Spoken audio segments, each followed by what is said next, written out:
इस कार्यक्रम के पुण्यार्जक हैं सौभाग्य कोहिनूर, श्री संजय जैन, श्रीमती ममता Jain, greater Kailash Delhi, Shri Kamal Jain Dhanawat, Shrimati Manju Jain Dhanawat Cuttack, Shri Anoop Jain, Shrimati Rekha Jain green park Delhi, Shrimati नवीन जैन, श्री अमित जैन, श्रीमती रुचि जी शांतनु, यशवर्धन जैन ग्रीन पार्क दिल्ली, श्री नेमचंद जैन, श्रीमती निशी जैन, पुनीत जैन, शिल्पा जैन, हितेश जैन, रचना जैन, अभिषेक जैन, अथर्व जैन, रोहिणी सेक्टर 8 दिल्ली, श्री MP जैन, श्री राजेश जैन, श्रीमती निशा जैन, वर्षा जैन, प्रतीक जैन, श्रुति जैन, खुशी जैन, रोहिणी सेक्टर 5 दिल्ली। महानुभाव, भाद्रपद का महीना चल रहा है और 16 करण पर्व प्रारंभ हो चुका है। भाद्रपद के महीने में प्रत्येक जैनी को इतनी समझ तो आ जाती है कि अब हमारे जैन धर्म का कुछ त्याग का कार्य प्रारंभ हो गया है। कुछ हमारे जैन धर्म के त्याग वाले दिन आना चालू हो गए हैं। कुछ लोग शुद्धिपूर्वक भोजन प्रारंभ कर देते हैं। सोद का भोजन जिसको कहते हैं, सोले का भोजन जिसको कहते हैं, वह एक खाना प्रारंभ कर देते हैं। सोला क्या है? सोला क्या है? 16 का नंबर बड़ा महत्वपूर्ण होता है। कहते हैं कि 16 साल की दहलीज पर जो कदम रख देता है बालक बालिका, तो कहते हैं कि यह समझदार होने लग गया। वोट डालने का अधिकार, मनमानी का अधिकार 18 साल के बाद मिलता है, लेकिन 16 साल का साल बड़ा महत्वपूर्ण हुआ करता है, क्योंकि लगभग 12वीं कक्षा की पढ़ाई भी 16वें साल तक आदमी कंप्लीट कर लेता है। यदि चौथी में 4 या 3 में एडमिशन हो जाता है तो विचारनी बात यह है कि 16 है क्या? आज लोगों ने समझ रखा है कि कपड़े शुद्ध पहन लो, इसको 16 कहते हैं। ऐसा नहीं है। कपड़े शुद्ध होने के बाद, आपकी सामग्री शुद्ध होने के बाद, आपका जो मन का भाव है वह भी शुद्ध होना जरूरी है, जब आप 16 के कहलाओगे। मात्र अंतरंग से शुद्ध हो गए तो भी शुद्ध नहीं होगे, क्योंकि बहिरंग की शुद्धि भी चाहिए। और बहिरंग से शुद्ध हो गए और अंतरंग से अशुद्ध हो तो भी शुद्ध नहीं हो सकते।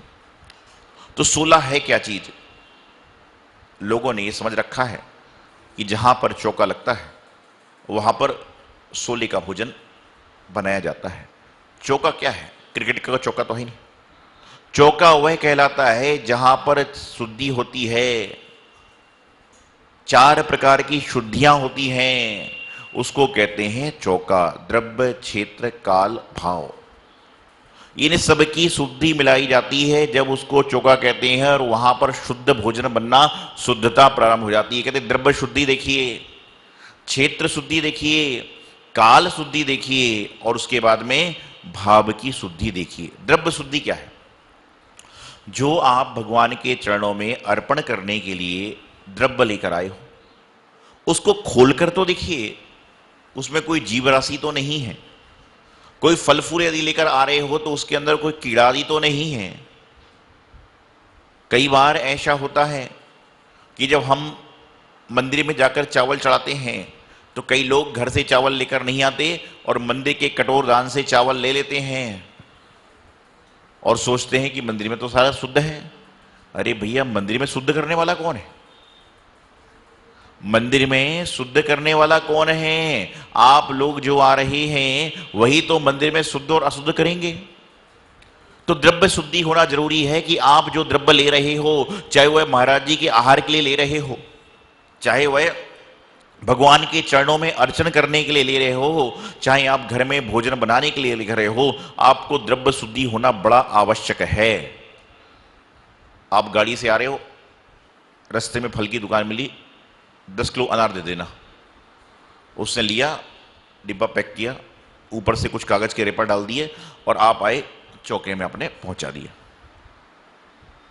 चौके वाले ने 1 दिन 2 दिन बाद खोला तो जब 10 किलो अनार दे रहे थे, आपकी नजर थी नहीं, आपने खोल के देखा नहीं, 2 अनार उसने सड़े डाल दिए मान लो, तो क्या होगा? 2 दिन बाद जब डिब्बा खोलेगा, जब तक क्या हो गया? सारे के सारे अनार सड़ गए। अब चौके वाला सोचता है, बनाने वाला सोचता है कि कहीं मैं बोलूंगा खराब है तो डांट पड़ेगी। उसने 9-10 अनार में 1-2 खराब भी मिला दिया, चलने दीजिए। और वह जब खराब चीजें साधु संतों के वहां पर पहुंची तो उनके स्वास्थ्य में असर आया। तो 16 है क्या? द्रव्य शुद्धि है क्या? आप द्रव्य शुद्धि देखिए, भाव शुद्धि देखिए, काल शुद्धि देखिए, क्षेत्र शुद्धि देखिए। द्रव्य क्या है? आपका द्रव्य कौन सा है? कौन सा द्रव्य आप शादी के लिए ले जा रहे हो? बेशक रूप से आप पुण्य का बंध तो कर रहे हो, लेकिन पुण्य अनुबंधी पुण्य का बंध करिए।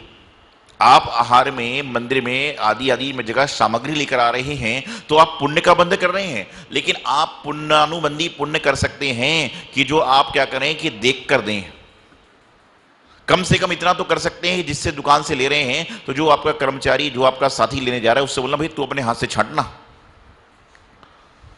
इतना तो आप कर ही सकते हैं जिससे कि आपका पुण्य और बन के पुण्यानुबंधी पुण्य हो जाएगा। द्रव्य शुद्धि, क्षेत्र शुद्धि, क्षेत्र की शुद्धि देखिए कि आप जहां पर जा रहे हैं, जहां पर आप भोजन करने खड़े हैं, वहां पर भोजन करने लायक जगह है कि नहीं।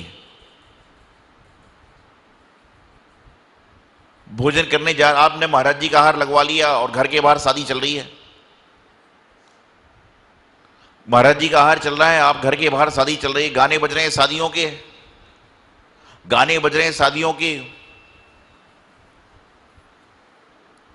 एक बार कोई साधु का हार चल रहा था, शादी ब्याह चल रही थी, गाने चल रहे थे, चौके वाला बड़ा जल्दी में था कि मैं आहार दूर में पार्टी में जाऊं, आहार दूर में पार्टी में जाऊं। इतने में केले की सब्जी लेकर लोग आए देने के लिए, तो उन्होंने इशारा किया कि सब्जी लीजिए। महाराज जी बोले नहीं लेना है।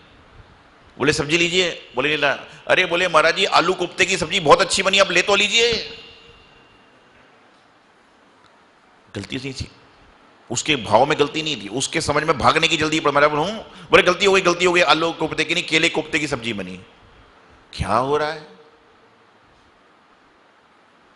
एक ने तो यहां तक कह दिया, बोले इतना सुंदर केले की सब्जी बनी है, इसे देखकर तो मुझे आलू की याद आ गई। अरे मैंने कहा भाई ये मत बोल, अगले बार जब तू आलू खाने बैठे तो उससे बोलना उस समय कितनी सुंदर केले की सब्जी खाई थी कि अब आलू खाने का मन ही नहीं होता। विचारनी बात है कि क्षेत्र शुद्धि क्या है। आप उस जगह क्षेत्र शुद्धि करिए ना। आप भगवान जी का अभिषेक करने खड़े हो रहे हो, शुद्धि पूर्वक खड़े हो रहे हो, लेकिन आपके आगे पीछे आदमी ढसाढस भरा हुआ है, आपके मन में आकुलता होगी, आपके मन में विकल्प आएगा। आपको क्षेत्र का ध्यान तो रखना है, कहां पर आपको खड़े होकर बैठना है, खड़े होकर अभिषेक करना है, कहां पर आपको बैठकर पूजन करना है, ये आप अपने मन से ध्यान रखिए। द्रव्य शुद्धि है, क्षेत्र शुद्धि है, काल शुद्धि है कि आप देखो तो समय क्या हो रहा है। आप देखिए थे काल कौन सा चल रहा है, संधि काल तो नहीं हो रहा है, सूर्यास्त का समय तो नहीं हो रहा है। शास्त्रों में वर्णन आता है, कल मैंने दोपहर के क्लास में समझाया था, जब सूर्यकर्ण भावना का वर्णन चल रहा था उसमें जब मैंने बताया था सील वाली बात चली, सील व्रत की भावना चली थी, जब मैंने कहा था कि आदमी को भोजन करने का समय निर्धारित किया गया है कि सूर्योदय के 2 घड़ी बाद और सूर्यास्त के 2 घड़ी पहले। ये कहा गया है कि भोजन करिए। आप में से बहुत सारे ऐसे लोग होंगे जो रात्रि में भोजन नहीं करते कई समय समय पर, और कई तो आजीवन त्याग भी करते होंगे, लेकिन ऐसे कितने लोग हैं जो रात्रि में बना हुआ भी नहीं खाते? यह महत्वपूर्ण सवाल है। रात्रि भोजन तो बहुत लोगों का त्याग है, लेकिन रात्रि में बना हुआ भी आप यदि नहीं खाते हो तो रात्रि भोजन का त्याग का फल जब है। आप रात को क्यों नहीं खाते हो? क्योंकि उसमें रात्रि में खाने से जीव हिंसा होती है। तो जब रात्रि में बनेगा तो उसमें जीव हिंसा कैसे नहीं होगी? जो लोग होटल में जाकर भी दिन भर खाते हैं, जो मिठाई आदि आदि जो पुरानी होती है, आप इतना पूछ लो कि बनी कब है, बस आपको सारी पोल पट्टी खुल जाएगी। रात्रि में बनी हुई चीज लाके तुम दिन में खा रहे हो तो भी दोष के भागी हो। ठीक है, रात्रि भोजन का पुण्य तो आपको मिल रहा है, लेकिन रात्रि में बनी हुई सामग्री खाने का दोष तो लग ही रहा है। तो ये पाप के साथ में थोड़ा सा, पुण्य के साथ में थोड़ा सा पाप का मिश्रण हो रहा है, और पुण्य के साथ में पुण्य का मिश्रण करना है तो रात में त्याग वाले को दिन का बना ही भोजन करना चाहिए। एक व्यक्ति पहुंचा संत के पास, कहने लगा महाराज जी आशीर्वाद दीजिए, कल मैं यात्रा पर जा रहा हूं। महाराज जी बोले बहुत अच्छा, हमारी तरफ से बंधन करिएगा। अगले दिन सुबह आया, बोले महाराज जी यात्रा की बड़ी थकान हो गई। तो बोले कोई बात नहीं, थकान होती है। बोले महाराज जी क्या बताऊं, 2 बजे सुबह से उठना पड़ गया। और महिला पुरुष बोले महाराज जी क्या बताएं, 6 बजे की ट्रेन थी लेकिन 2 बजे सुबह से उठना पड़ गया। बोले क्यों?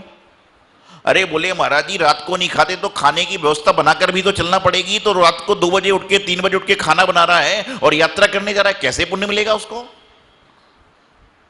3 बजे उठकर रसोई चालू कर दी उसने, कढ़ाई रख दी, उसके बाद कह रहा है कि मैं यात्रा पर जा रहा हूं, मुझे पुण्य क्यों नहीं मिल रहा है? पुण्य तो यात्रा का मिल गया, लेकिन यात्रा के निमित्त इससे भैया तू यात्रा पर नहीं जाता तो कम से कम रात को तो बनाता नहीं। क्या है, समझ नहीं है। शास्त्रों में कहा जाता है कि आदमी को पानी व भोजन जब खाना प्रारंभ करना चाहिए जब उसके हाथ की लकीर सूर्य के प्रकाश में दिखने लग जाए, उजाला इतना हो जाए कि आपके हाथ की लकीरें दिखने लग जाएं, और यानी कि लाइट की रोशनी में आप हाथ की लकीरें दिखने लग जाओ, उस समय आपका जो है दिन प्रारंभ हो जाता है। और जिस समय हाथ की लकीरें दिखना बंद हो जाएं तो समझ के चलना कि इस समय दिन का अस्त हो गया। मैं ये नहीं कहता कि आप रात्रि भोजन आजीवन त्याग कर दो, लेकिन मैं इतना कहता हूं कि जब भी रात्रि भोजन का त्याग करो तो उस दिन कोशिश यह करो कि रात्रि का बना हुआ भी नहीं खाएंगे, और रात्रि का बना हुआ नहीं खाएंगे, रात्रि भोजन त्याग करेंगे। यदि आपने अन्न का त्याग किया हुआ है तो साबूदाने बिल्कुल मत खाना। रात्रि में आपने अन्न का त्याग कर रखा है, फल फूल की छूट रखी है, तो साबूदाने तो बिल्कुल मत खाना। साबूदाना तो ऐसी चीज है कि जो दिन में भी नहीं खाना चाहिए। साबूदाना समझते हैं आप लोग? साबूदाना तो कहते हैं दिन में भी नहीं खाना चाहिए, रात्रि की बात अलग ही अलग है। तो द्रव्य शुद्धि, क्षेत्र शुद्धि, काल शुद्धि में बता रहा था। काल तो देखो कौन सा काल चल रहा है, वहां पे पूजन का काम चल रहा है, तुम भोजन का काम प्रारंभ कर रहे हो। ठीक है, जिनको बीमारियां हैं, बड़े पंचकाक होते हैं लोग, हम लोग संपर्क साधते हैं, उनकी व्यवस्था अलग बनती है, लेकिन कम से कम विरक्ति के तो भाव रखो। मैं अक्सर कहता हूं सौदर मित्र बन गए, कुबेर बन गए, अधिकारी बन गए, और वहां पर कोई पैंट शर्ट का आदमी घुस गया, अरे क्या व्यवस्था है, हम लोग सोले में धोती दुपट्टे पहन के खा रहे हैं, पैंट शर्ट का आदमी घुसे जा रहा है, घुसे जा रहा है, घुसे जा रहा है। मैंने उसकी बात सारी सुन ली, मान लो काल्पनिक बात है ये, मैंने उनकी सारी बात सुन ली, और फिर मैंने उससे पूछा कि भैया भोजन ठीक बना? और बोले महाराज भोजन तो बहुत अच्छा था।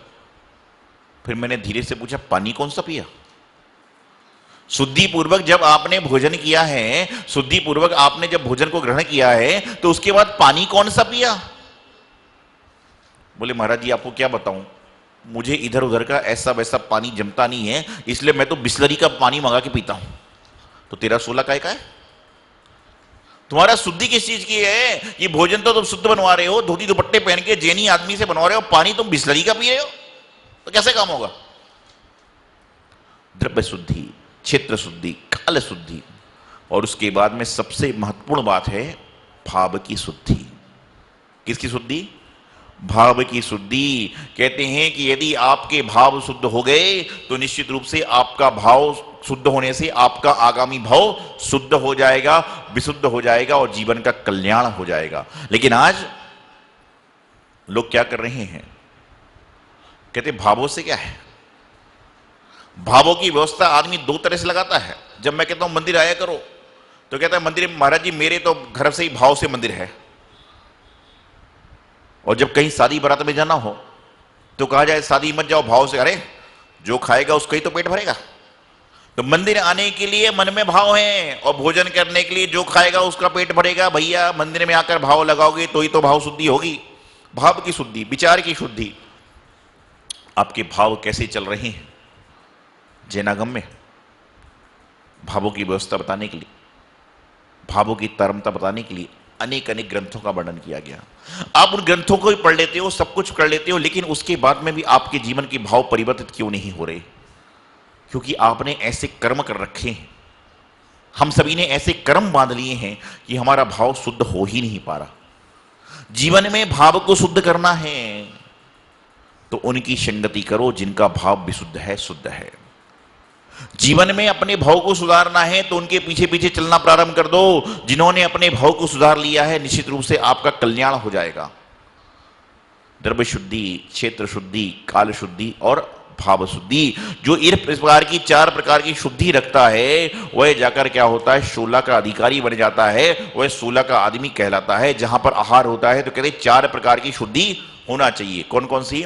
द्रव्य शुद्धि, क्षेत्र शुद्धि, भाव शुद्धि और काल शुद्धि। द्रव्य, क्षेत्र, काल, भाव जो आप कहते हैं, उनकी जहां पर शुद्धि हो गई वहां पर सब कुछ शुद्ध हो गया। और मैंने आपको संक्षिप्त में बताने का प्रयास किया द्रव्य कैसा शुद्ध हो। आपने चावल लाते हो घर पर? कितने तरह के चावल लाते हो? घर में जब चावल आते हैं आपके तो कितने तरह के आते हैं? कितने तरह के आते हैं?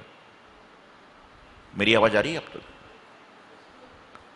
अब महाराज जी आपके सामने क्या बोलेंगे? सच बोलेंगे तो गलत, तो मौन हो जाओ। जब मैं देखता हूं सर घरों के अंदर चावल दो तरह के आते हैं, एक मंदिर में चढ़ाने वाला अलग और एक घर में खाने वाला अलग। मंदिर में चढ़ाने वाला अलग और घर में खाने वाला अलग। अरे भैया क्या कर रहे हो? जो तुम चढ़ाओगे वही खाने मिलने वाला है, ध्यान रखना। पिछले भाव का पुण्य है कि अच्छा अच्छा खा रहे हो और चढ़ा कैसा रहे हो। प्रत्येक व्यक्ति को, जो मेरी बात सुन रहे हैं टीवी के माध्यम से आप लोग बैठे हो, प्रत्येक व्यक्ति को नित्य प्रति यदि व्यवस्था है तो अपने हाथ में श्रीफल लेकर मंदिर जाना ही चाहिए। श्रीफल जो जिसमें जटा लगी रहती है वाला श्रीफल लेकर जाना चाहिए और मंदिर में जो मूल नायक भगवान है उनके सामने श्रीफल चढ़ाना ही चाहिए, बादाम अखरोट चढ़ाना ही चाहिए मंदिर की अपनी व्यवस्था अनुसार। और उस तरह से काम। आप महाराष्ट्र कर्नाटक में जाओ, वहां जब लोग भगवान के दर्शन करने जाते हैं तो ऐसा थाल सुंदर सा लेकर जाते हैं कि उसको देखकर यदि लगे कि भाई क्या भगवान की भक्ति कर रहा है। और वह लोग एक ही बात करते हैं, जैसा भगवान के सामने चढ़ाते हैं वैसा ही हमारी थाली में आ जाता है। और यहां पर यदि लोग रेडीमेड चढ़ा रहे हैं तो घर में भी रेडीमेड आ रहा है। शुगर फ्री चाय हो रही है, शुगर फ्री चाय हो रही है, शुगर फ्री मिठाई हो रही है, शुगर फ्री खाना हो रहा है, लेकिन जिब्बा कभी शुगर फ्री नहीं होगी। जिब्बा में तो हमेशा मिठास रहती है, लेकिन मिठास आएगी कब? जब आप सुंदर तरीके से काम करोगे। तो कहने का तात्पर्य इतना सही है कि आप भगवान के सामने जाओ तो श्रीफल लेकर जाओ, अखरोट बादाम लेकर जाओ और भगवान के चरणों में चढ़ाइए और ये भावना करें कि हे भगवान, जो आपकी कृपा से मेरे पास प्राप्त हुआ है उसका कुछ हिस्सा मैं आपके चरणों में अर्पित कर रहा हूं और आपकी कृपा बनी रहे तो मैं और आपके पास अर्पण करने लायक बनी रहूं। इस कार्यक्रम के पुण्यार्जक हैं सौभाग्य कोहिनूर, श्री संजय जैन, श्रीमती ममता Jain, greater Kailash Delhi, Shri Kamal Jain Dhanawat, Shrimati Manju Jain Dhanawat cut, Shri Anoop Jain, Shrimati Rekha Jain, green park Delhi, Shrimati नवीन जैन, श्री अमित जैन, श्रीमती रुचि जी शांतनु, यशवर्धन जैन, ग्रीन पार्क दिल्ली, श्री नेमचंद जैन, श्रीमती निशी जैन, पुनीत जैन, शिल्पा जैन, हितेश जैन, रचना जैन, अभिषेक जैन, अथर्व जैन, रोहिणी, सेक्टर 8 दिल्ली, श्री MP जैन, श्री राजेश जैन, श्रीमती निशा जैन, वर्षा जैन, प्रतीक जैन, श्रुति जैन, खुशी जैन, रोहिणी, सेक्टर 5 दिल्ली।